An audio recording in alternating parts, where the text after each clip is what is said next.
अस्सलाम वालेकुम। अस्सलाम वालेकुम। लेक्चर 75 स्टार्ट करते हैं जी कैफ वन का। पेज 436 ओपन कर लें जी। बच्चों के आने तक यही कर सकते हैं कि स्टेटमेंट ऑफ इक्विटी का सवाल कर लें, लेकिन इंपॉर्टेंट ये भी सवाल है, आपको इसमें मसला आया था आई थिंक। इसमें ना दो तीन चीज़ें ऐसी हैं जो आपको अभी समझाई भी नहीं, ठीक है ना। तो कोई बात नहीं, देखता हूँ मैं सवाल करते करते उनका गुजारा वैसे होता है तो अच्छी बात है, अगर उनका गुजारा वैसे ना हुआ तो फिर बात समझा भी दूंगा, ठीक है। वैसे आज हमने correction of prior year error करना है IAS 8 में, लेकिन चूंकि अभी तक अवामुन्नास पूरे पहुँचे नहीं है इसलिए पहले ये सवाल कर लेते हैं। खैर जो भी चीज़ करनी है होना तो नुकसान ही है, टाइम पे आया करें। Prepare statement of change in equity for the year ended 30 June 23 along with comparatives. Total column is not required. 30 जून 23 वाले साल की चेंज इन इक्विटी बनानी है, और जो एक दो चीज़ें आ रही थी उसमें एक तो इररिडीमेबल प्रेफरेंस शेयर्स का जिक्र है और दूसरा क्यूमुलेटिव प्रेफरेंस डिविडेंड का जिक्र है। तो ये दो चीज़ें हैं, ये दो चीज़ें फ़िलहाल गुजारे के लिए मैं यही कह रहा हूँ कि प्रेफरेंस डिविडेंड ऑर्डिनरी डिविडेंड के अलावा होता है, और प्रेफरेंस शेयर्स ऑर्डिनरी शेयर्स के अलावा होते हैं। ये जहाँ पे जो लिखे हुए हैं इररिडीमेबल वाले, ठीक है, होते शेयर्स ही हैं, ठीक है, होते शेयर्स ही हैं। ऑर्डिनरी शेयर्स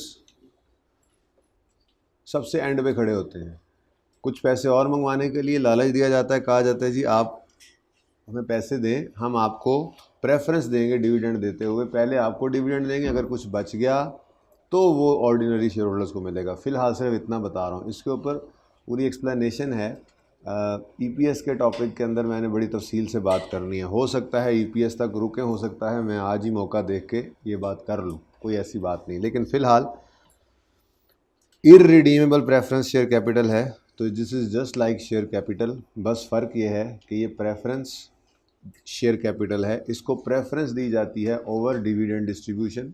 क्या मतलब, पहले इनको डिविडेंड मिलता है फिर ऑर्डिनरी को मिलता है, और जब कंपनी बंद होती है तो वो एसेट्स बेच के लायबिलिटीज़ पे करके पैसे शेयर होल्डर्स को दिए जाते हैं ना, उस वक्त भी पहले इनको प्रेफरेंस दी जाती है और फिर ऑर्डिनरी को, ठीक है। तो बस आपके लिए फ़िलहाल इतनी सी बात है कि इररिडीमेबल प्रेफरेंस शेयर कैपिटल क्या है, this is just like share capital. बस फ़िलहाल के लिए इतना, फ़िलहाल के लिए इतना कि ये भी शेयर कैपिटल है और ये भी शेयर कैपिटल है, बस इनकी किस्म अलग है। इसके ऊपर 10 से 15 मिनट लगने हैं, आज मौका बना तो आज भी कर दूंगा। ये सवाल पहले कर लेते हैं ना ऐसे ही, उसके बाद फिर मैं IAS 8 वाला क्वेश्चन जो करवाना है वो करवा लूँगा। फिर अगर 10 मिनट भी बच गए तो एंड पे प्रेफरेंस शेयर कैपिटल वाला कॉन्सेप्ट दे दूंगा, वो अभी भी देना है, EPS में भी देना है तो अभी ही दे दूँ शायद, ठीक है, ओके। बस फ़िलहाल के लिए क्या है, ये भी शेयर कैपिटल है और ये भी शेयर कैपिटल। एक खसूसियत तो बस, खसूसियात क्या हो सकती हैं जी, एक तो इसको प्रेफरेंस मिलती है, एक तो इसको प्रेफरेंस मिलती है डिविडेंड देने के टाइम, बाकी वाइंडिंग अप तो हमने कोई नहीं करनी होती, ठीक है। तो एक तो इसको प्रेफरेंस मिलेगी, दूसरा इनके ऊपर जो डिविडेंड का रेट होता है वो भी फिक्स होता है। दूसरी बात, इनके ऊपर डिविडेंड का रेट क्या है, फिक्स। क्यूमुलेटिव डिविडेंड क्या होता है ये बता दूंगा, फ़िलहाल आप सिर्फ इसके बारे में ये लिख लो। क्यूमुलेटिव का मतलब ये है कि अनाउंस हो या ना हो हमने रिकॉर्ड करना है। ये दो तीन बातें लिखें और सवाल शुरू करते हैं। अनाउंस हो या ना हो हम रिकॉर्ड लाजमी करेंगे।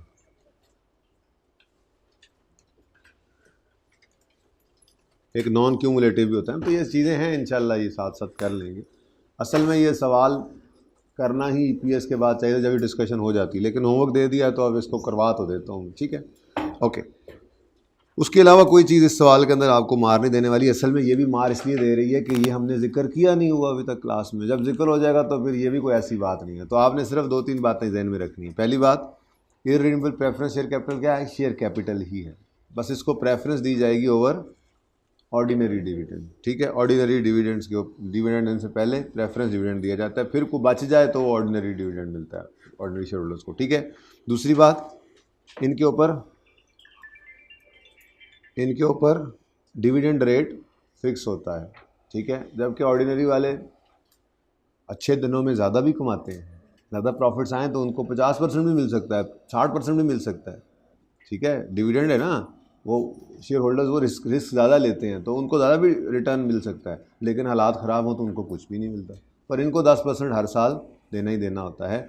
और तीसरी बात, क्यूमुलेटिव किसे कहते हैं, अनाउंस हो या ना हो हमने डिविडेंड रिकॉर्ड करना है। तो बस ये 3 बातें जहन के अंदर रखें, यूँ समझें कि बस रट्टा लगवाया, हालांकि आज तक ऐसा किया नहीं है मैंने, लेकिन मैं चाह रहा हूँ कि ये सवाल कर लें, उसके बाद आइए सेट करें, फिर टाइम बच जाए तो फिर ये कॉन्सेप्ट मैं आपको तसल्ली से समझा दूँगा। क्लियर है ये बात? सिर्फ 3 बातें जहन में, सिर्फ 3 बातें। प्रेफरेंस शेयर कैपिटल इरिडीमेबल वाला ये क्या है, ये शेयर कैपिटल ही है, जस्ट लाइक शेयर कैपिटल, बस इसको प्रेफरेंस दी जाएगी डिविडेंड देते हो। दूसरा, इसके ऊपर डिविडेंड रेट नॉर्मली क्या होता है, फिक्स होता है। और तीसरा, क्यूमुलेटिव का लफ्ज़ आ रहा है, इसका मतलब क्या है, अनाउंस हो या ना हो हम रिकॉर्ड करेंगे, ठीक है जी।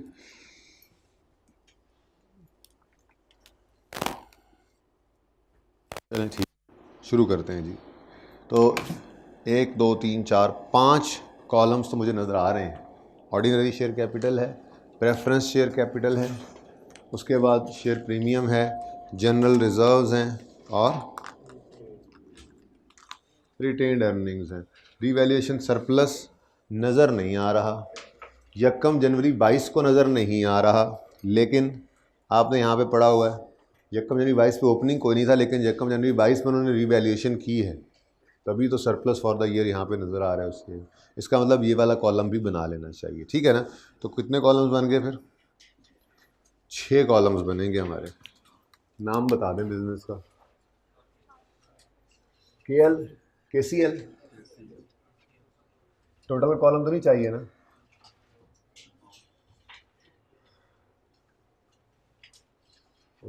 Question bank number 6, KCL statement of changes in equity for the year ended,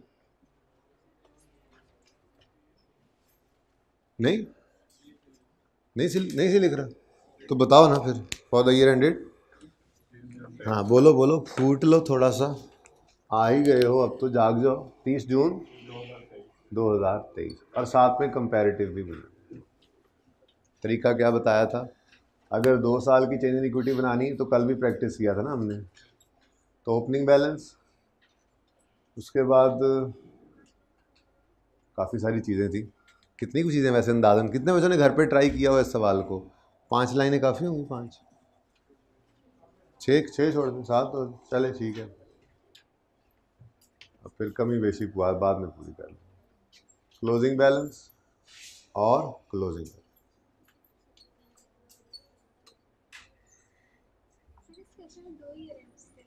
जी,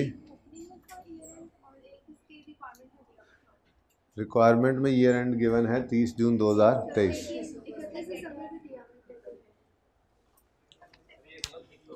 ये कोई एक सही कर लेते हैं, ठहर जाओ, ये कम जनवरी कोई एक सही कर लेते हैं, ये मसला था ऐसे ही में, वो लिखा हुआ है ईयर एंड, यहाँ पे भी ऑन 31 दिसंबर ईच ईयर लिखा हुआ है। अच्छा जी, उसके बाद राइट इशू हुआ है 10 जून को, ठीक है।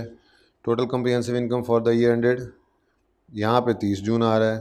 Revaluation was carried out on, हम सोल्यूशन से देख लेते हैं, 31 दिसंबर ही है, बस ठीक है। ये गलती हो गई है, फिर ये सवाल बनाने वालों से गलती हो गई, या फिर कॉपी करने वालों से, आई कैप से गलती हो सकती है, मैं देख लेता हूँ। अभी टाइम नहीं, टाइम ज़ाया नहीं करते, आई कैप को खोल के देखूँ मैं। बहरहाल total comprehensive income for the year ended 31 दिसंबर कर लें इसको,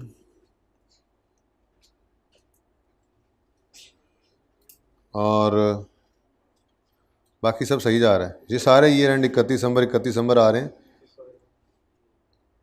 तो 31 दिसंबर ही था, यहाँ पे गलती से 30 जून लिखा गया। मैं देख लेता हूँ आई कैप में गलती हुई हो नहीं है, तभी तो कॉपी पेस्ट में गलती हो गई है। For the year ended 31 December 2022 and 23, और यहाँ पे भी for the year ended 31 December 2023 along with comparative, ठीक है। सोल्यूशन मैंने देखा है, बाकी सवाल को भी दिखा देता हूँ, अल्लाह करे अभी टाइम मिल जाए।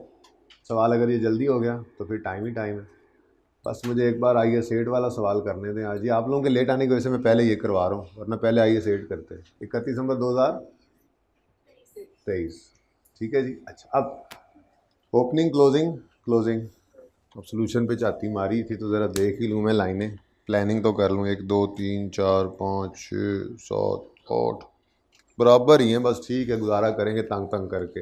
अच्छा जी 31 दिसंबर 2023, यहाँ पे 31 दिसंबर 2022 और यहाँ पे 1 जनवरी 2022 हो जाएगा, ठीक है। उसके बाद कौन कौन से आइटम्स थे जी,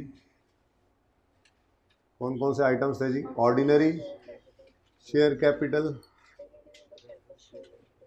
शेयर प्रीमियम, चलो इररिडीमेबल, प्रेफरेंस शेयर कैपिटल, ये ऊपर रुपीज़ इन मिलियन लिखने की जगह नहीं है मेरे पास, अब आप लिख लेना। यहाँ मैं लिख रहा हूँ रुपीज़ इन मिलियन, लिख कर नज़र आ रहा है?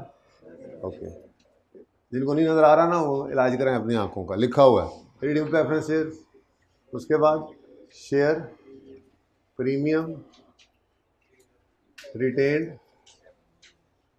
अर्निंग्स, जनरल रिजर्व भी हैं, हो जनरल रिजर्व्स और रीवैल्यूएशन रिजर्व भी कहते हैं इसको, ठीक है ना। रीवैल्यूएशन सरप्लस या रीवैल्यूएशन रिजर्व कभी लिखा हो तो ये ना कहना ये क्या आ गया, revaluation reserve means revaluation surplus, ठीक है। तो ये जनाब हमारे आइटम्स आ गए।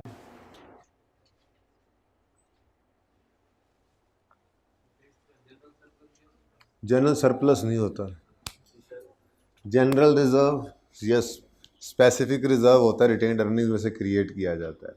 जनरल रिजर्व मतलब मकसद नहीं बताया किस लिए अलग कर रहे हैं, अलग कर रहे हैं जी। एक रिजर्व ऐसे भी होता है कि स्पेसिफिक रिजर्व बना दें, बिल्डिंग रिजर्व ऐसे भी, लेकिन वो नॉर्मली जब जनरल रिजर्व से ही काम चलाते हैं, बस कुछ पैसे अलग करने लग जाते हैं। कोई काम जहन में होता है ना कि जी हम वो फैक्ट्री बनाएंगे, अब पैसे अलग करने शुरू कर दो, तो वो रिटेन्ड अर्निंग में छोड़ते ही नहीं है, वो अलग अलग रखते जाते हैं ताकि ये डिस्ट्रीब्यूट ना हो, ठीक है ना। तो वो रिटेन्ड अर्निंग में से क्रिएट होता है स्पेसिफिक रिजर्व, कोई जनरल रिजर्व स्पेसिफिक रिजर्व वहाँ से क्रिएट होता है। सरप्लस कोई स्पेसिफिक जनरल नहीं है, सरप्लस जब रीवैल्यूएशन हुई उस पर सरप्लस आया तो वो रीवैल्यूएशन सरप्लस है, ठीक है। अच्छा जी सबसे पहले ओपनिंग लिख लेते हैं जी। 1 जनवरी 22 के ओपनिंग्स गिवन है, रुपीज़ इन मिलियन ऊपर लिखा हुआ है। 1 जनवरी 22 के ओपनिंग्स बताएं जी। 900, 360 शेयर पर, ये ध्यान से देखते जाना। इरिडीमेबल प्रेफरेंस शेयर्स 360, फिर 200 का शेयर प्रीमियम है, retained earnings 600, general reserve 150, revaluation surplus कोई नहीं। अच्छा अगली बात, आसान वाले नंबर ले लेते हैं, क्या ख्याल है? आज हमें वो जो दिमाग में हम बनाया करते थे, आज उसने हमें वो बना के दिया हुआ है, नज़र आ रहा है? ये क्या है, ये नज़र आ रहा है क्या है? ये स्टेटमेंट ऑफ कम्प्रीहेंसिव इनकम है। Statement of comprehensive income extracts हैं इसके, जिसमें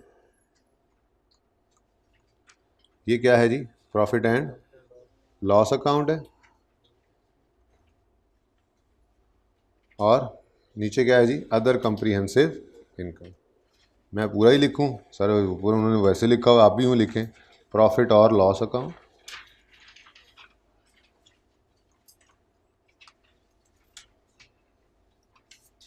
P&L, ठीक है जी, और फिर अदर कम्प्रीहेंसिव इनकम। तो ये जो हम दिमाग में बनाते थे ये वही बना हुआ है, क्या ख्याल है? बस यहाँ पे ऐसे लिख लेते हैं हम, ज़रा आसानी हो जाएगी। खैर इस टॉपिक में इतना ज़रूरी तो नहीं है ये, जितना कि कल आपको सिखाया, जो टॉपिक शुरू कराया उसमें ज़रूरी है। बहरहाल आपको ज़रा वो था ना कन्फ्यूजन कि कौन सा ईयर एंड है, मैं इसलिए यहाँ पे भी लिख रहा हूँ, ठीक है। अच्छा अब ये बच्चों वो चीज़ है जो हमारे दिमाग में बनी होती थी, ठीक है। ज़रा एक नज़र डाल लेते हैं। वैसे अभी करेक्शन ऑफ एरर यहाँ हो नहीं सकता, आज वाले टॉपिक के अंदर है, आज करेक्शन ऑफ एरर होगा तो फिर मसला होता है, वरना प्रॉफिट तो ठीक है। तो हमें यहाँ पे ओपनिंग गिवन थे, यहाँ पे डिविडेंड की बात कर रहा है, फिर शेयर्स इशू किए हैं, राइट इशू किया है, राइट इशू किया है दोनों साल में अलग अलग, फिर रीवैल्यूएशन हुई है, फिर डिविडेंड्स हैं, और बस कहानी ख़त्म। ठीक है।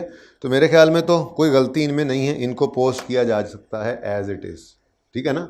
ये यूँ करके जाते थे, याद है ना आपको, ये यूँ करके जाएंगे, ये शहादत वाली उंगली प्रॉफिट की, लाल वाली गाड़ी, ठीक है, और ये OCI वाली गाड़ी। अब ये यूँ जाएंगे जाएंगे जाएंगे जाएंगे जाएंगे, अच्छा यूँ नहीं, यूँ, ठीक है ना। रिवैल्यूएशन सरप्लस में आगे गिरेगा OCI वाला, और प्रॉफिट यहाँ पे तो ये नंबर लेना लें, क्या ख्याल है। तरतीब की मैंने कहा था कोई ज़रूरत नहीं है, तरतीब की कोई ज़रूरत नहीं है, पहले प्रॉफिट्स लिख लें, पहले डिविडेंड लें, कोई बात नहीं है, पहले लिख लेते हैं, ठीक है। तो यहाँ पे मैं आया, मैंने आके यहाँ पे लिखा प्रॉफिट आफ्टर टैक्स है, मैं पैट लिख रहा हूँ, आप प्रॉफिट आफ्टर टैक्स लिखेंगे। पैट 2022 और OCI 2022,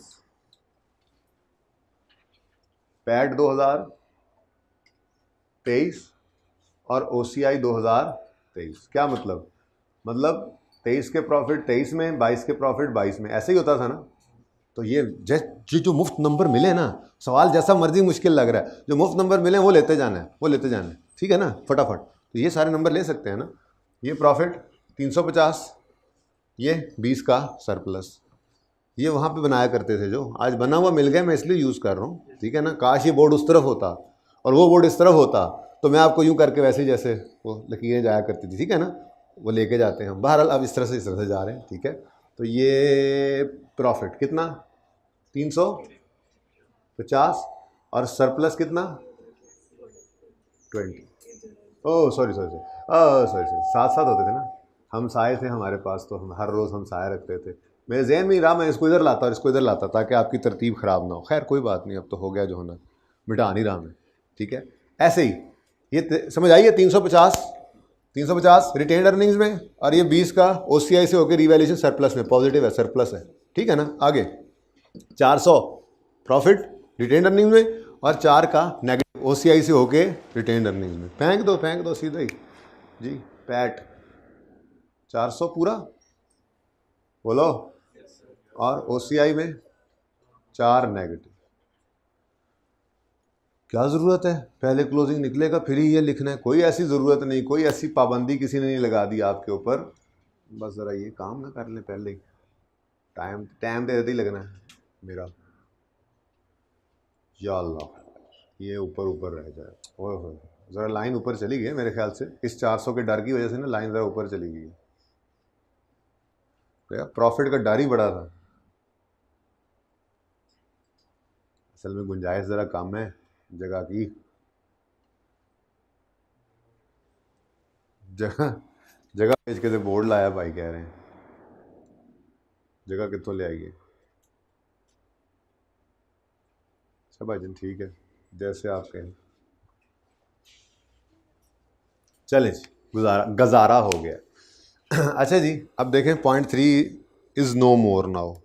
ये टोटल कहीं नहीं जाता था, ये कहाँ चले गए, ये कहाँ चले गए रिटेन्ड अर्निंग्स में, और ये दोनों कहाँ चले गए रिवैल्यूएशन सरप्लस में, और ये 370 और 396 कहाँ गए, कहीं नहीं गए, ये यहीं रहते हैं, ये कहीं नहीं जाते, ठीक है। तो पॉइंट 3 इज़ ओवर नाउ।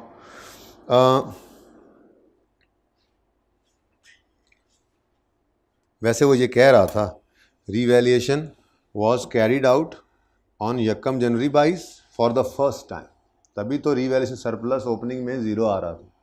तो 2022 में जब पहली बार रिवैल्यूएशन की है तो उस पर सरप्लस आया, ये फॉर द ईयर सरप्लस, ठीक है।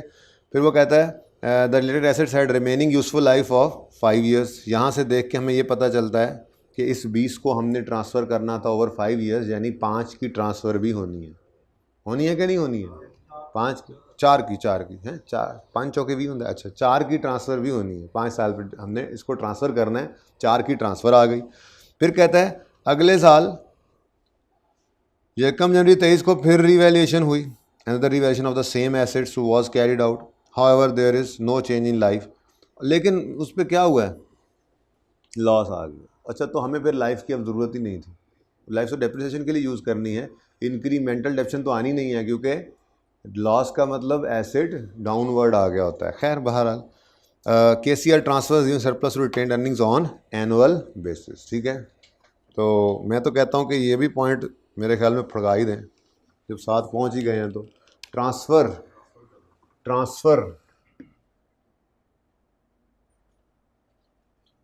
किस चीज़ की? इंक्रीमेंटल डेप्रिसिएशन की। कैसे निकलेगी? यहीं पे वर्किंग करेंगे। 20 का सरप्लस आया ना, डिवाइडेड बाय 5 उन्होंने बोला था, ठीक है। तो कितना आ गया जी? 4। यहाँ से निकालो 4 को और यहाँ पे फेंक दो, ठीक है। ये ज़रा अब लाइनें खुद ही सीधी कर लिया करो, सब बराबर ही है समझो, ठीक है। ये सामने ही है ना तकरीबन। अच्छा, अगले साल भी होगा ट्रांसफ़र? अगले साल कोई ट्रांसफ़र नहीं होगा, अगले साल लॉस आ गया है, लॉस आ चुका है। जितना सरप्लस पड़ा था हुआ ये होगा ना कि चले देखते हैं, चलने दें फ़िलहाल चलने दें जी। उसके बाद अब जो बातें रहती जा रही हैं वो रहती जा रही हैं, जो होती जा रही हैं वो होती जा रही हैं। डिविडेंड्स को चेक कर लेते हैं, इनकी नंबरिंग कर लेते हैं ज़रा। डिविडेंड की नंबरिंग करना सिखाई थी आपको। हमारे कौन कौन से रेलेवेंट ईयर्स हैं? 22 और 23। 22 में क्या आ सकता है? Final of 21, interim of 22। फिर 23 का साल है, इसमें फाइनल ऑफ 22, इंटरिम ऑफ 23।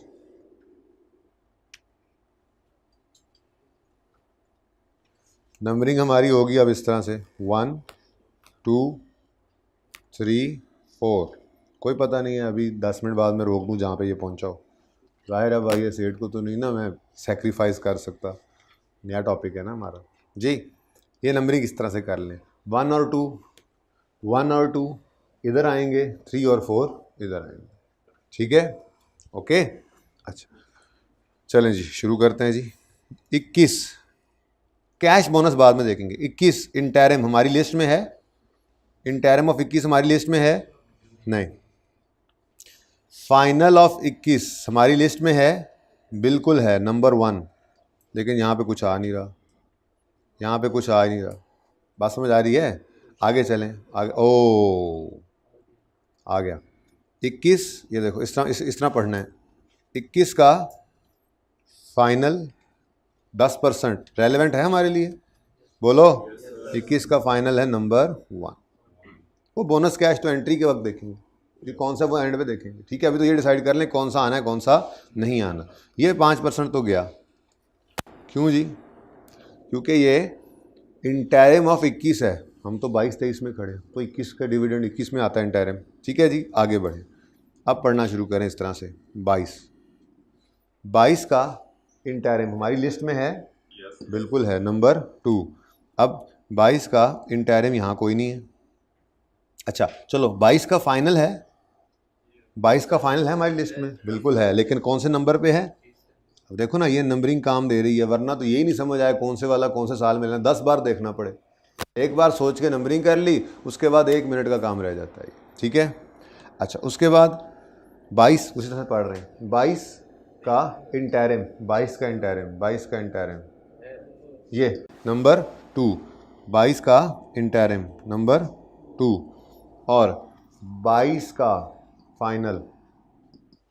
अच्छा है ही नहीं, आगे कुछ है ही नहीं, चलो ठीक है, कुछ नहीं है ना, कुछ नहीं है तो फिर तो माफ़ी दे दो, ओके। अच्छा आगे बढ़ो, 23 पे आ गए, 23 को पढ़ें जी।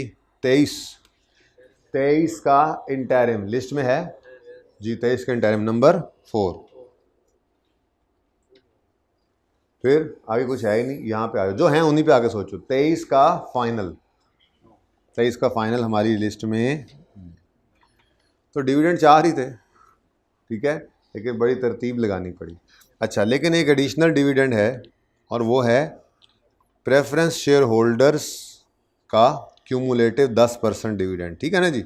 तो वो क्यूमुलेटिव है, तो वो यहाँ पे उन्होंने क्या लिखा? Detail of cash dividend bonus issues of ordinary shares as dividend, ordinary shares as dividend, यानी इनको रिटेन्ड अर्निंग्स में हिट करना है आपने, ठीक है ना। हाँ ऊपर को बोनस इशू यहाँ पे आ गया हुआ, मुझे नहीं देखा अभी, यहाँ पे को आ गया हुआ, तो वो फिर हम शेयर प्रीमियम में हिट करेंगे। वरना ये क्या कह रहा है? कैश डिविडेंड, और बोनस इशू एज डिविडेंड है तो इन बोनस शेयर्स को भी कहाँ पे हमने डेबिट करना है, रिटेन्ड अर्निंग में। ठीक है, 6 मिनट रह गए, जल्दी से देखो। तो 1 2 3 4 ये 4 डिविडेंड आने हैं। क्या कह रहा है, इशू ऑफ ऑर्डिनरी शेयर्स है, detail of cash dividend and bonus issue of ordinary shares as dividend declared and paid during the 3 years। यानी ये डिक्लेयर हुआ है तो हम रिकॉर्ड करने जा रहे हैं, लेकिन इसके बारे में उन्होंने कोई बात नहीं कि preference share capital preference dividend जो है वो डिक्लेयर हुआ है। मैंने पहले बता दिया, अनाउंस हो या ना हो हमने रिकॉर्ड करना होता है। ठीक है, तो कोई ख़ास तरतीब की ज़रूरत तो कोई नहीं है जी। हम पहले कर ही क्या लेते हैं, प्रेफरेंस डिविडेंड को लिख लेते हैं। ठीक है, प्रेफरेंस डिविडेंड, अब इसमें कोई मसला ही कोई नहीं है। प्रेफरेंस डिविडेंड कितना है, प्रेफरेंस शेयर कैपिटल लगना शेयर कैपिटल की परसेंटेज के ऊपर ही है। कितना है जी, 360 इंटू 10%।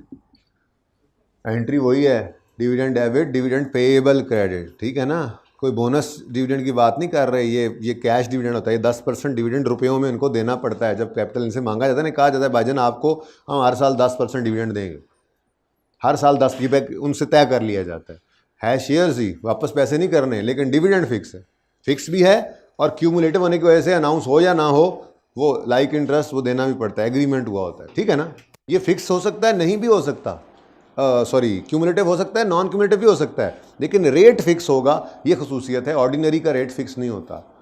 ठीक है, तो इनका रिस्क कम है, रिटर्न भी कम है। जब ऑर्डिनरी को डिविडेंड मिलता है तो आप देखो कहीं पे कितना कितना मिला था, ज़रा बताना ज़रा कितना कितना मिला है। 15% तक भी गया है, अच्छे दिन हो 20 25 30, आपने देखा 42 42.5 सालों के अंदर देखा था, बड़ा बड़ा डिविडेंड मिल जाता है, क्योंकि इनका रिस्क ज़्यादा होता है ना। ठीक है, इनका रिस्क ज़्यादा तो रिटर्न ज़्यादा है, इन लोगों का रिस्क कम है। क्या रिस्क कम है, सबसे पहले इनको डिविडेंड मिलेगा, पक्का डिविडेंड मिलेगा, प्रॉफिट हो ना हो क्यूमुलेटिव है डिविडेंड मिलेगा। तो ये सारी बातें इंशाल्लाह आज मुझे नहीं लगता कि प्रेफरेंस डिविडेंड की बात होगी, बस जितनी कर दी इतनी ही हो सकेगी। खैर ये सवाल पूरा कर रहे हैं हम, कोई बात नहीं कोई बात नहीं, प्रॉफिट्स काफ़ी पड़े हैं, प्रॉफिट्स ना रहे तो फिर सोचेंगे। ठीक है, शेयर कैपिटल पे लगेगा, लेकिन अपने शेयर कैपिटल पे, ये अपने शेयर कैपिटल पे लगेगा ना। ठीक है, एंट्री बोलो, डिविडेंड डेबिट कितने से, 36 से, और dividend payable to preference share holders, payable है। ठीक है, वो आएंगे तो ले जाएंगे। अच्छा, इसमें कोई चेंज नहीं आया, प्रेफरेंस शेयर्स कोई नए इशू नहीं हुए, तो मैं ये नंबर यहाँ पे भी ले सकता हूँ। प्रेफरेंस डिविडेंड कितना जी, वही 360 का 10%, एंट्री बन गई retained earnings debit dividend payable credit. ठीक है, तो जो मुफ्त नंबर मिलते जाएं वो लेते जाएं। अच्छा, अब ये वाले जो डिविडेंड है ना, ये फिक्स हैं भी, ये डिविडेंड को देखना पड़ेगा, इससे पहले राइट इशू है, बाद में ज़रा ध्यान करना पड़ेगा। ठीक है ना, अब हमारे पास दो तरह के डिविडेंड आ रहे हैं। ठीक है, एक तो हमने यहाँ पर लिया हुआ है इंटरिम और ये फाइनल, फिर इंटरिम और फिर फाइनल, यानी कि दोनों साल में एक इंटरिम और एक फाइनल आ रहा है। ये फाइनल, ये इंटरिम, ये फाइनल, ये इंटरिम, बड़ी तरतीब यूँ उलट करके लगी हुई थी। ठीक है ना, सवाल के अंदर देखो। अब वरना अगर ये नंबरिंग ना करें ना तो फिर बार बार देखना पड़े और गलती के चांसेस बहुत हैं। सुकून से एक बार नंबरिंग कर लिया, हमें पता है ये दो डिविडेंड पहले साल में, ये दो डिविडेंड दूसरे साल में, बस अब राइट इशू को देख लो कहीं इनके दरमियान तो नहीं घुस रहे। ठीक है, कहता है जी फाइनल डिविडेंड हम अगस्त में करते हैं अनाउंस, ये लिखा हुआ है ना, डबल स्टार है, sorry double star. Final dividend in April होता है और single star interim dividend in August with half yearly accounts. मैंने ऐसे ही समझाया था आपको, ईयर एंड अगर 30 जून पे हुआ है तो जुलाई अगस्त तक इंटरिम बढ़ जाता है, और फाइनल 31 दिसंबर पे ईयर एंड हुआ है ना, तो फाइनल डिविडेंड जो है वो मार्च अप्रैल में जाके मिल जाता है। तो वो कह रहे हैं in April when general annual meeting of share holder was held. ठीक है ना, तो ये तरतीब होती है। खैर वो हो यार, ये मुफ्त के नंबर किसने लेने थे, ये वाले मुफ्त के नंबर तो ले लो, मैं बाद में डिविडेंड पे आता हूँ। ये तो मुफ्त के नंबर लो। ट्रांसफ़र पॉलिसी क्या है जी, ट्रांसफ़र करते हैं कितने %, transfer to general reserve 10% of what, 10% of its profit after tax. तो प्रॉफिट आफ्टर टैक्स ये पड़ा 350 और 400, ये मुफ्त के नंबर तो लेते जाएं भाई। तो इस साल में 350 का कितने परसेंट? 10%। इधर भी लिख लो, इधर भी लिख लो, जो मिलता जा रहा है। कोई तरतीब मैं नहीं लगाई, तरतीब जहाँ पे ज़रूरत है वहाँ पे मैं रुका हुआ हूँ। डिविडेंड और राइट इशू को देखेंगे, कहीं वो आपस में टकरा ना जाए, ठीक है। Transfer to general reserve. Time तो ओवर होने वाला है यार, जल्दी कर लो। कितना है इस साल? 400 का प्रॉफिट था, इनटू इनको कहाँ फेंक रहे हैं? जनरल रिजर्व में, ठीक है। तो 350 रिटेन्ड अर्निंग्स में से निकालो डेबिट और फेंक दो, सॉरी गया था 35 और फेंक दो जनरल रिजर्व में। यहाँ पर 40 निकालो और फेंक दो। अब सर वो क्लोजिंग आया नहीं, आप आगे कैसे चल रहे हैं? और आ जाएगा यार, आ जाएगा, यहाँ से आगे चल पड़ेंगे, ठीक है ना। हाँ, अब डिविडेंड देते हुए चूंकि शेयर कैपिटल का बैलेंस चाहिए होता है, तो कहीं ये ना हो इस साल में शेयर्स इशू हुए हों मुफ्त वाले या पैसों वाले, तो ये बदल जाए, इसलिए डिविडेंड से पहले फिर हम पहले 1 बाय 1 सालों को क्लोज करते जाते हैं, ठीक है ना। तो ये मुफ्त के नंबर तो हमने ले लिए जनाब। अब ये पॉइंट 2 रह गया है और ये पॉइंट 4 रह गया है, ठीक है। टाइम तो अप हो ही गया है, चलो कोई नहीं इंशाल्लाह वो 1 घंटे में हो जाएगा सवाल, अल्लाह ने चाहा तो। अगर कल वाले सवाल को 3 दफ़ा किया हुआ है तो कितने बच्चों ने घर पे जाके कल वाले सवाल को 3 दफ़ा किया? क्यों नहीं माँ? 3 दफ़ा नहीं, 2 दफ़ा किया। 3 वाले भी उसमें शामिल, हाथ खड़ा करें। अच्छा, इस 2 दफ़ा भी नहीं किया कुछ लोगों ने? मतलब क्या चीज़ आपको उस्ताद की बात मानने में मजबूर कर सकती है? कोई बता दें, मैं वो कर लिया करूँ। चलें, मर्जी है आपकी। कोई नहीं बेटा, चाय नहीं, इंशाल्लाह वो फिर आपको समझ देर से आती है ना जब, तो वो फिर गड़बड़ हो जाती है। आपको समझ आ जाएगी इंशाल्लाह, जल्दी आ जाएगी। अभी भी किसी सीनियर से मिल के पूछना। ओके, कहाँ थे हम? एक्स्ट्रा क्लास आपकी कल करूँगा, आज FAR 2 की शायद करूँ। मैं चाय पिलाता हूँ तुम लोगों को। ज़ुबान का सवाल करते हो? कोई चाय नहीं है, आना है तो आओ, नहीं तो हाँ। कौन था ये? बाहर में जाएं दुश्मन भी क्यों जाएं, बल्कि उनको भी अल्लाह हिदायत दे। अच्छा यार, पढ़ लो यार, टाइम इज़ अप। मुझे पहले टेंशन हो रही है, तुम लोग बातों में लगा लो। अच्छा भाई, इंटरिम डिविडेंड हर साल अगस्त में और फाइनल हर साल अप्रैल में आता है, ठीक है। Detail of shares issued for cash consideration. For cash, ये मुफ्त वाले शेयर्स नहीं, पैसों वाले शेयर्स हैं, चुप कर जा, ठीक है। Are as follows: a right issue of 20% at 18 per share on 30 May 22। Transaction cost को देख लेते हैं।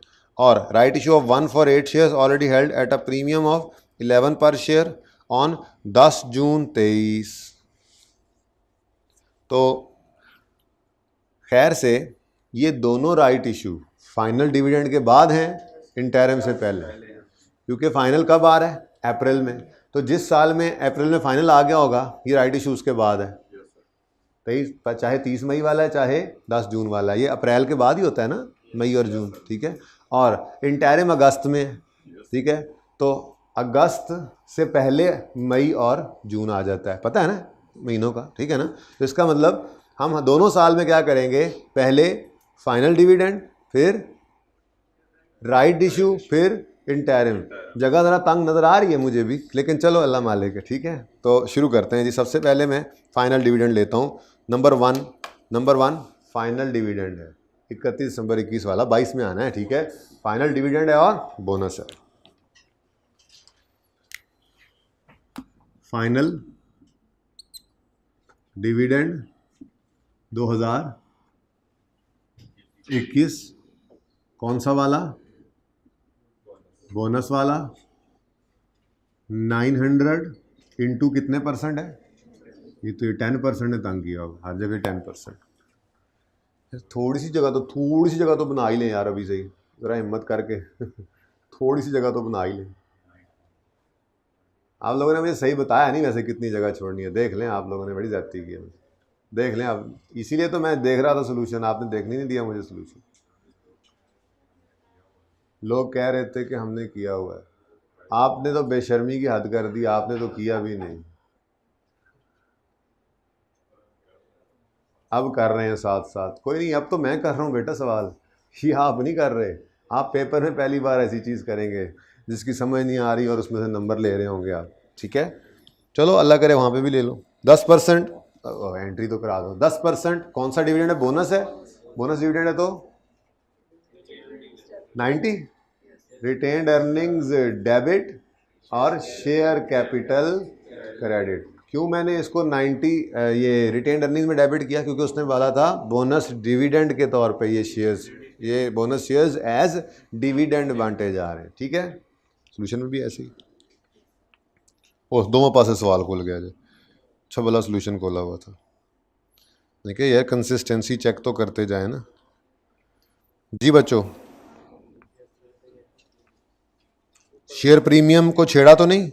छेड़ा हुआ है, लेकिन वो जिस चीज़ से छेड़ा वो समझाई हुई है, वो तो इशू कॉस्ट है। ठीक है ना? अच्छा वो शेयर इशू करते हुए देख लेंगे। हाँ जी, ये हो गया। Done done done done done बोलो। ओके, उसके बाद 1 हो गया। अब इस साल का 2 रहता है, लेकिन इससे पहले बीच में 5 मिनट ऊपर हो चुके हैं। मैं साथ साथ बताता रहूँ ना कमेंट्री। तो a right issue of 20% at 18 rupees. Share face value क्या थी? 10। तो 8 रुपए के प्रीमियम पे हमने इशू किए हैं। ठीक है, अब कोई नहीं, बड़े हो गए, अब नहीं नंबर 1 नंबर 2 नंबर 3 नहीं, डायरेक्ट यहाँ पे। ठीक है, ओए मेरे Allah, it's too close. Right issue भाई, एक डिविडेंड और आना है ना, और तो कुछ नहीं ना बचा। तो अब कर लेंगे, पाकिस्तानी कौम घुसा घुसू के एडजस्ट कर लेंगे। ठीक है ना जी। राइट इशू के लिए सबसे पहले स्टेप 1 900, यहाँ पे रुपीज़ इन मिलियन भी लिखना है।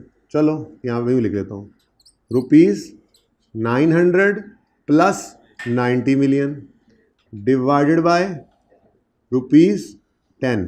ये ज़रा छोटी राइटिंग हो रही है, माजरत के साथ गुजारा करें, देखें क्या लिखा जा रहा है। वैसे मैं ये कर रहा हूँ, rupees 900 plus 90 million divided by rupees 10। ठीक हो गया। ये आगे number of shares immediately before right issue. कितने नंबर ऑफ शेयर्स हैं, कितने परसेंट राइट इशू किया? 20%। ये आ जाएंगे नंबर ऑफ राइट शेयर्स, ये हम लिख लिया करते थे। कितने आ रहे हैं बता दो, बोलो। 19 ये है इंटू ₹18। ये ज़रा मैंने इसको ज़रा मैग्नीफाई करके भी कर दिया। ठीक है ना, ये वाली वर्किंग जो यहाँ पे कर रहा हूँ मैं। ठीक है, तो इंटू 20% इज इक्वल टू 19.8। यही बंदा है ना, 19.8 है ना, 198 है। इसका आंसर निकाल लो ना बेटा कैलकुलेटर पे। 990/10, 990/10 इंटू 20% 19.8 इंटू ₹18। अब ये इस तरह से लिख लेने से फ़ायदा क्या होगा? अब आपने सुकून से 19.8 आपके सामने आ गया ना, 19.8 इंटू 10 करके इधर, 19.8 इंटू 8 करके गालिबन इधर। ठीक है, तो करो 198 158.4। अब ये एंट्री बनी है, cash debit, share capital credit, share premium credit. Cash तो डेबिट होगा ना 18 रुपये से, 19.8 इंटू 18 रुपये सारा कैश में चला गया। ठीक है, तो ये हमने ऐसे कर लिया जी भाई। और एक बार फिर मैं जगह बनाने चल पड़ा, आहिस्ता आहिस्ता करके नीचे लाया, देख लें गुजारा कर ही लेता है बंदा। डिविडेंड की जगह बन गई है, अल्लाह करे आपको और चीज़ ना कुड़क करके निकल आए कि वो भी इसी जगह पे करनी थी। ओनली हाँ, ट्रांजैक्शन कॉस्ट भी तो है। चले, एक और ट्रीटमेंट भी सिखा सकता हूँ यहाँ, TCI लिख के पैट और TCI दोनों सेम लाइन में कर सकता हूँ, पूरी एक लाइन निकल सकती है। खैर कर लें, तरह बताऊँ आपको, यह आपको बताया था ना एक बार कि ये दोनों एक लाइन में भी आ सकते हैं। ये आमने सामने अगर होंगे तो ना ये पैट है ना ये OCI है, इसको क्या कहेंगे? देखा, टोटल कम्प्रीहेंसिव। ये भी सिखाना था असल में आपको मैंने। चलो मैंने एक और लाइन बना ली है, बात समझ आई है? ये ऐसे भी लिख के दिखा दिया आपको, अलग अलग ऐसे भी लिख के दिखा दिया इकट्ठा। ठीक है ना, दोनों तरह से बताया था एक बार क्लास में, बताया था टोटल कम्प्रीहेंसिव इनकम। ठीक है, तो लो भाई, बड़ी जगह, खुली जगह, लो भाई माशाल्लाह। इतना भी जज्बाती ना हो, ये क्लोजिंग ने भी नीचे आना है। क्लोजिंग यार बहुत टाइम जा रहा है भाई, जल्दी से बताओ क्लोजिंग। 31 दिसंबर 22 का। ठहर जाओ, एड्डी मुश्किल में जगह बनाई है, इसको कहते हैं एडजस्टमेंट, है ना, जुगाड़ नहीं, खबरदार किसी ने इसको जुगाड़ कहा, ये बिल्कुल एन कॉन्सेप्ट के मुताबिक बात है, ये कॉन्सेप्ट है, ये दोनों आमने सामने आते हैं। मैंने आपको सिखाया भी था, किसने कहा जुगाड़ लगाया? कोई जुगाड़ नहीं लगाया, मैंने आपको सिखाना नहीं था कि कोई चाहे तो ऐसे लिखे चाहे तो ऐसे लिखे, यही सिखाया बस। जगह बन गई। अच्छा जी, अब ये राइट इशू किया है जो, इसके साथ ही कोई इशू कॉस्ट भी आई है। देखो आपकी क्लास का ही लिखा हुआ है अभी तक, ये मैंने आपकी क्लास में लिखा था, दूसरी क्लास में सिर्फ दिखाया था। क्या मतलब? इशू कॉस्ट की एंट्री कही थी एक्सपेंस डेबिट, कोई भी कॉस्ट एक्सपेंस हम एंट्री करते हैं एक्सपेंस डेबिट कैश क्रेडिट, लेकिन अकाउंटेंट्स कहते हैं ये शेयर्स इशू करने की कॉस्ट है तो इसको प्रॉफिट एंड लॉस में क्यों चार्ज करें? प्रॉफिट एंड लॉस के अंदर तो जो रिलेटेड इनकम्स एक्सपेंसेस ही होती है ना, ये तो पैसे शेयर कैपिटल में आए हैं, फिर आगे कंट्रीब्यूट अब करेंगे बाद में, तो बेहतर क्या है जो शेयर्स इशू करने की कॉस्ट है उसे इक्विटी में ही चार्ज करें। तो मैंने आपको यहां पर फिर बात की थी, पता नहीं वो कहां लिखी थी बात, मुझे लगता है यहां लिखी थी, मुझे लग रहा है और मुझे गलत तो नहीं लग रहा है, शायद मुझे गलत लग रहा है। मैंने लिखा था एक बार कि आप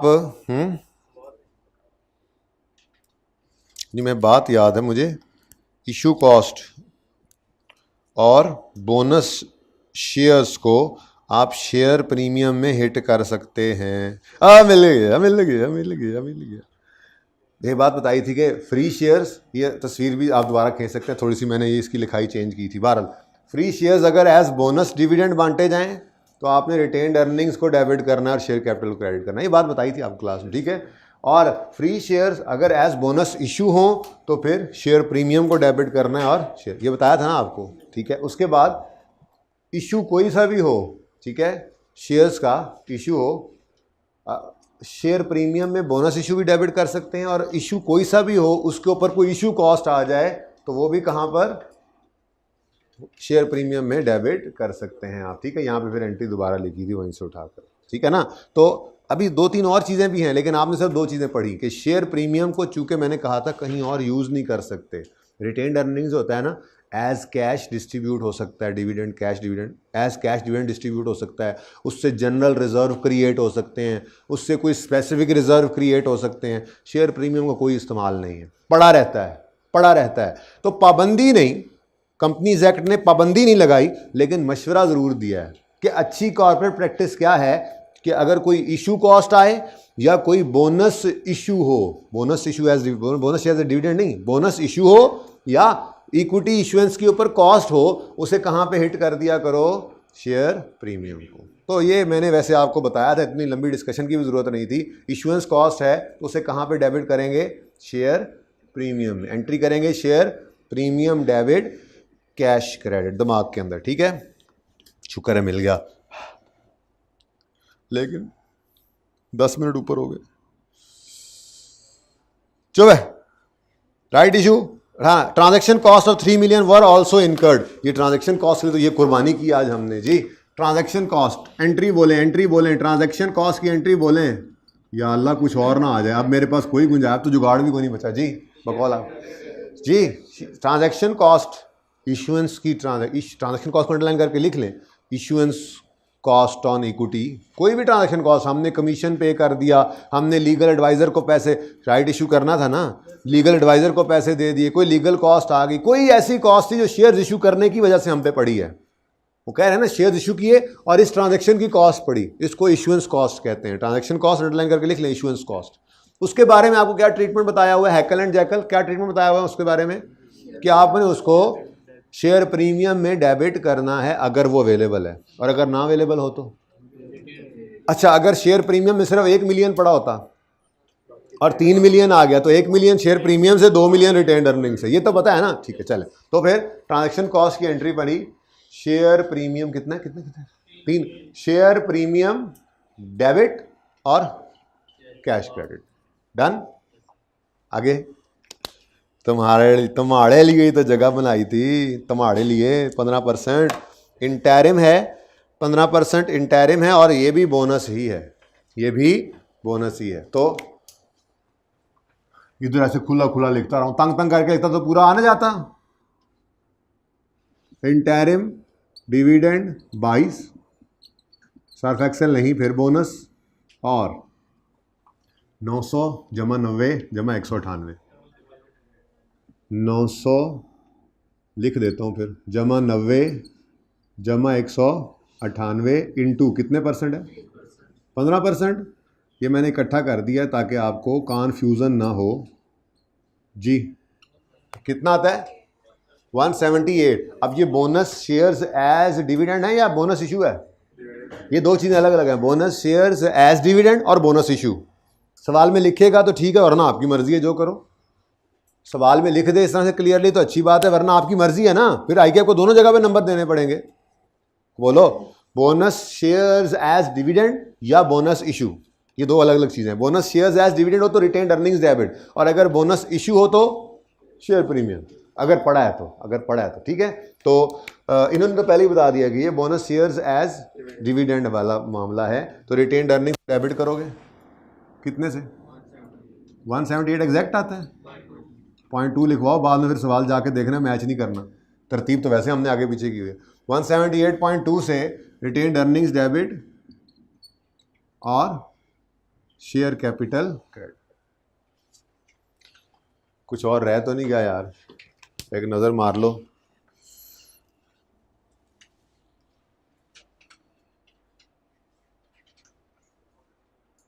bonus right, transaction cost, direct comprehensive profit, और अच्छा बकायदा टोटल कंप्रेहेंसिव इनकम की हेडिंग है, फिर प्रॉफिट। अच्छा ठीक है, ट्रांसफ़र प्रेफरेंस, ठीक है, हो गया जी, सब कुछ हो गया। मतलब टोटल बता दो, इधर से देख के बताना, खबरदार इधर से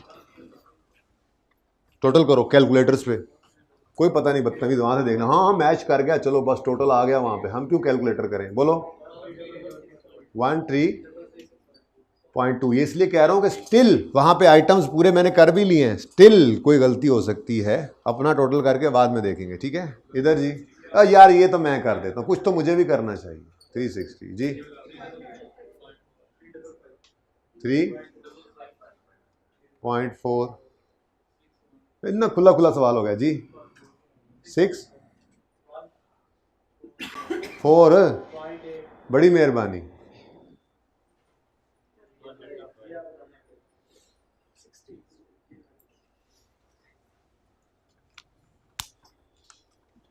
चलो यार, अब आगे क्या रह गया, बस ठीक है, चलो कर ही लो, अब जो होना था वो तो हो गया। अब बाकी सब कुछ हुआ पड़ा है जी, सिर्फ ये दो डिविडेंड है 3 और 4, और वो राइट इशू है, ठीक है। इसको फटाफट कर लेते हैं फिर। सबसे पहले कैश डिविडेंड 10% दे देते हैं यहाँ पे। कौन सा कैश, ये कौन सा इंटायर में फाइनल है, फाइनल किस साल का, हो ही नहीं सकता 23 का ना, 22 का होगा।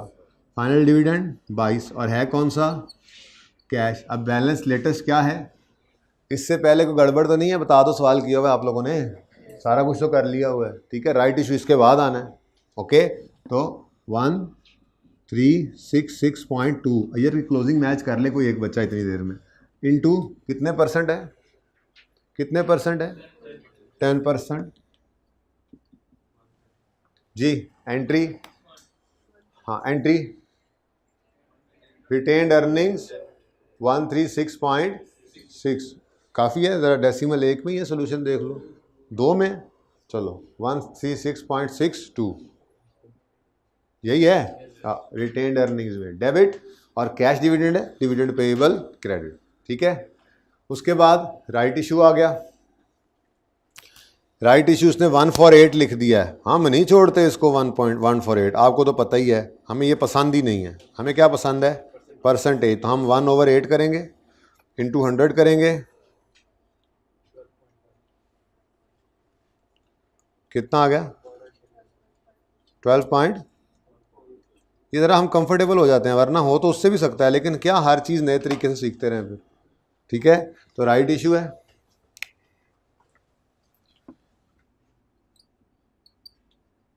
जी। Number of shares immediately before right issue हैं 1366.2 डिवाइडेड बाय ₹10, कितना आया, जितना भी आया उस पर राइट इशू की परसेंटेज लगाओ, अभी निकाली है 12.5%। हाँ, अब नंबर ऑफ शेयर जो निकलते हैं वो लिख दो जी, 17, हाँ तो सही से बोल लो ना, 17.5 07, ठीक है, इंटू, हाँ, वर issued at a price of 11 premium. ये पास पेपर के क्वेश्चन 1 के अंदर भी था। एट अ प्रीमियम ऑफ 11 का मतलब क्या है? 10 जमा 11 21 पर। इशू प्राइस ऐसे निकाली थी, वहाँ पर भी इशू प्राइस क्या है जी? 10 तो फेस वैल्यू है, और 11 के प्रीमियम पे हमने इशू किया, तो 21 इंटू 21। जी बोले 10, 21 में से 10 किधर जाएगा? शेयर कैपिटल में, और बाकी शेयर प्रीमियम में। बोलो जी 17.07 इंटू 21। ये फिगर्स चेक करता रहे कोई बच्चा साथ साथ, ठीक है ना जी? 17.07 इंटू 10, 170.7, 8 कर लें। और जी और कोई मेरी फरमाइश है तो बता दें। फिर 170 इंटू 11, 17.07 इंटू 11, 187.8। हाँ, शेयर प्रीमियम में लिखना चाहिए, आज गवांडी नहीं है ना ये। 85 कर दूं? अच्छा, फिर 9 कर दूं? अच्छा 85 है, ठीक है, सोल्यूशन में तो इधर भी 85 है।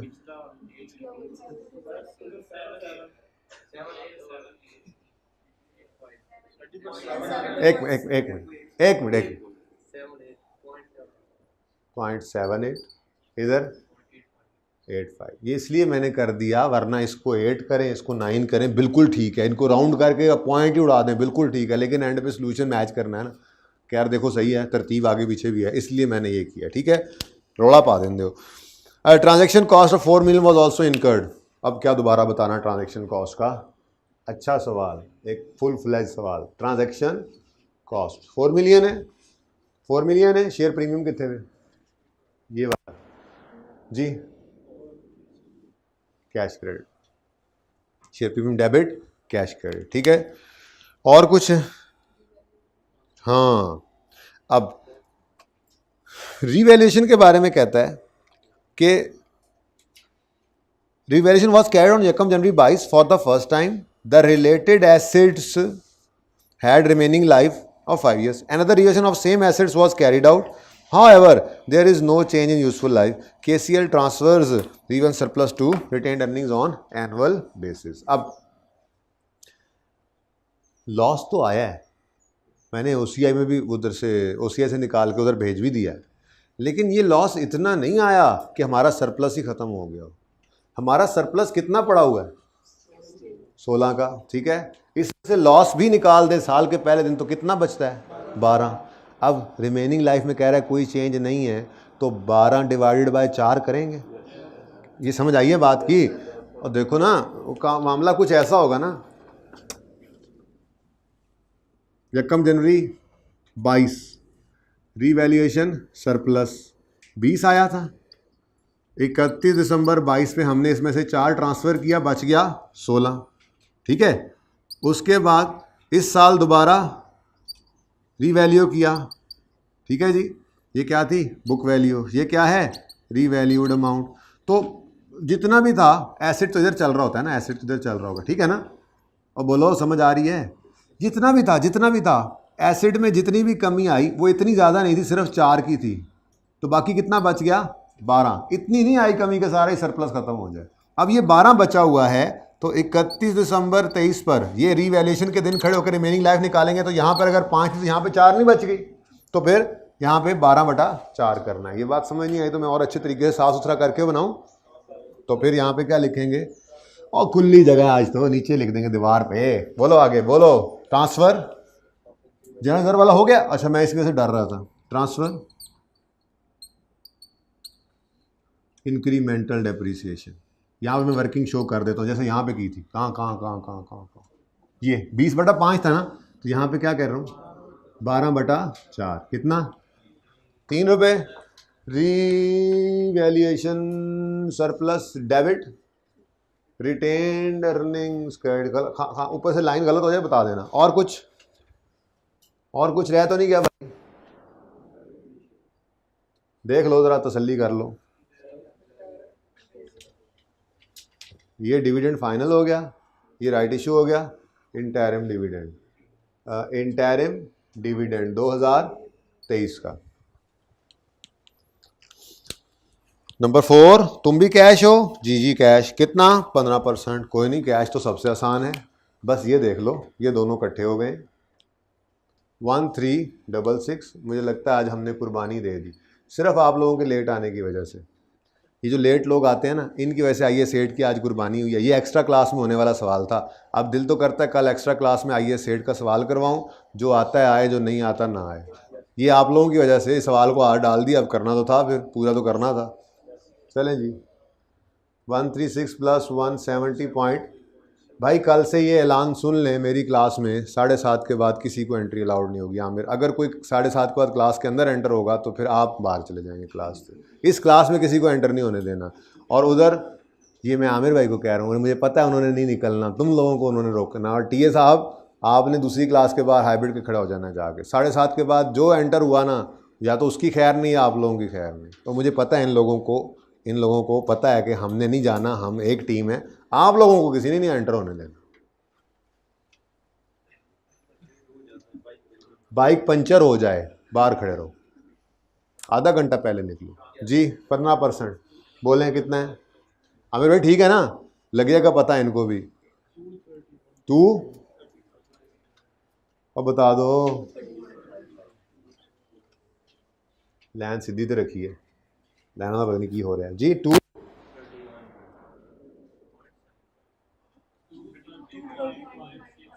ये डिविडेंड है, इतना डिविडेंड आया है।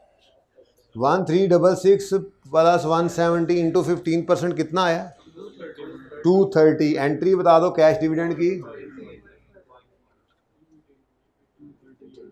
230.5। बस, बड़ी मेहरबानी।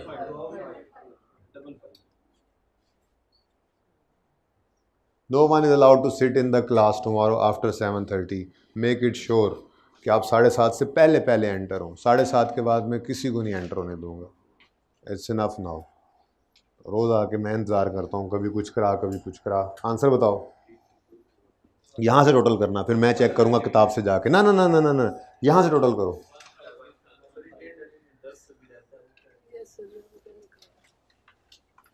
कुछ रह गया होना है मेरे से। सवाल पढ़ते हैं।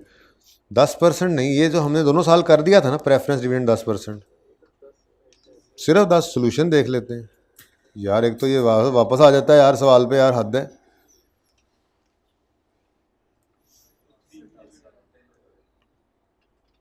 ये तो गलती लग रही है सवाल में, गलतौड़ लग रहा है। ट्रांसफ़र तो 3 है ना, ये 3 यहाँ से डेबिट हो गए, 3 ही क्रेडिट होना चाहिए था ना।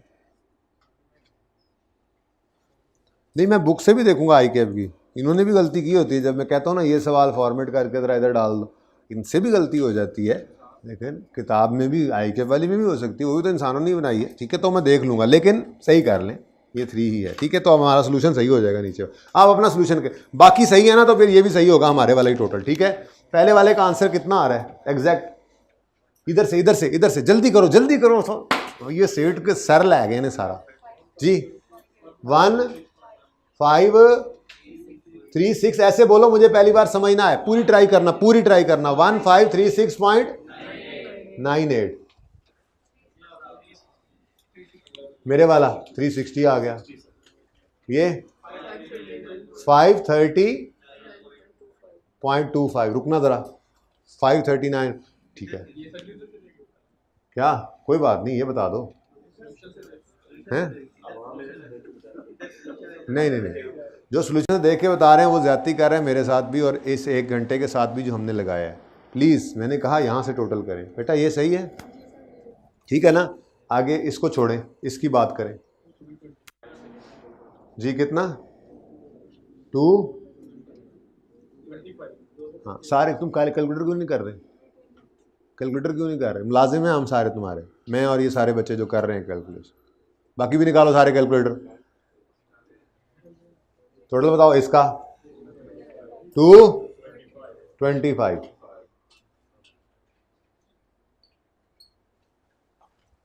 दिखाओ किधर 225 लिखा हुआ है, दिखाओ दिखाओ।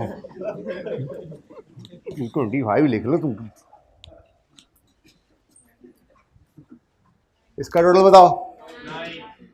अब इसका अपने वाला टोटल बताओ। 574 6, ये चेंज हो गया।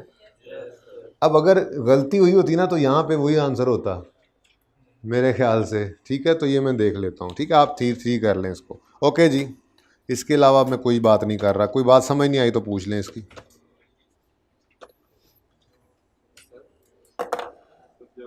बोर्ड मिटा दें यार कोई बंदा, पार्ट 2 शुरू कर दें।